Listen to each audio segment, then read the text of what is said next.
হুজুর গৌসে পাক যিনার জন্য বলা হয় যিনি হলেন সরদারে আউলিয়া। ভাই কিছু মানুষ লক্ষ্য করে দেখবেন যে হুজুর গৌসে পাকের অনেক চাহনেওয়ালা, কিন্তু তার মধ্যে ইমামে হাসান ও হুসাইনের মোহাব্বতের একটু অভাব দেখা যায়।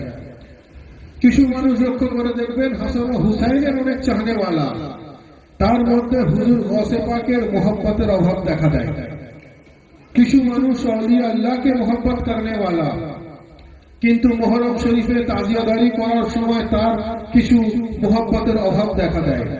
কিছু মানুষ তাজিয়াদারি করনে वाला, কিন্তু মাতামের সময় তার ক্ষেত্রে কিছু মোহাব্বতের অভাব দেখা দেয়। বিভিন্ন মানুষ বিভিন্ন রকম ভাবে নিজ নিজ আকীদাকে তৈরি করেছেন। আমাদের সিলসিলায়ে কাদেরিয়ার আকীদা হলো সেই আকীদা যে রাস্তা রাসূল খুদা মানুষকে দেখিয়েছেন, যে রাস্তা হাসান ও হুসাইন মানুষকে দেখিয়েছেন, যে রাস্তা 12 ইমাম মানুষকে দেখিয়েছেন, যে রাস্তা গৌসে আজম মানুষকে